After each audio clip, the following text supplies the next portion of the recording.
sisu, mis on tihtipeale võib-olla või osutuda rohkem inimesi aitavamaks ja väärtuslikumaks justkui nagu pikas perspektiivis ja sügavam ulatuvalt, on vähem vaadatud ja hinnatud kui siis see, mis toob kiire quick fixi ja dopamiini läbi selle ma vaatan ja tarbin seda. Ma arvan, et siin ei saa rääkida otseselt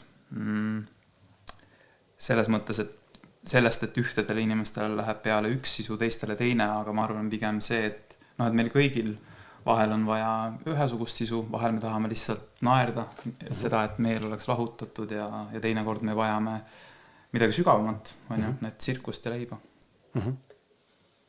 Ja mina kuulan küll sellist sisu pigem, mis on see deep. Et pigem seda, et kui ma üldse midagi kuulan, et ikkagi saaks mingisuguse väärtuse, et kui palju seal niimoodi kohe täna muutust tekitab, aga ma ikkagi otsin sealt sees seda uba, nagu, et mis võib-olla mulle tulevikus kasu toob rohkem. Eks mingid sellist scrollimise dopamiini otsin ka ikka vahepeal, aga võib-olla seda vähem. Kert? No eks igaühel ole oma luukirjad kapis selles mõttes, et igaüks vaatab, saab oma selle dopamiini laksu kätte ja isegi mina vahepeal vaatan neid Instagram reelse. Kes meist ei vaataks?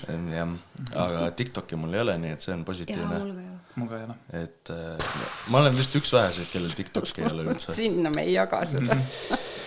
Siis ärge tulge ka, mina tegin selle kasutaja siin võib-olla 4 kuud tagasi lihtsalt eksperimendi mõttes näha, et kas levib sisu paremini. Vaata väidetavalt on seal orgaaniline levik justkui paremini, noored on seal ja edasi. Minu sisu ei levi seal. Et, ja ma nagu üldse mitte alustavalt, aga ma ei ole näinud sapisemat platvormi kui TikTok, eriti eestlaste seas. Et haruldane on näha kellegi kommentaariumid või videode kommentaariumid, mis on positiivsed.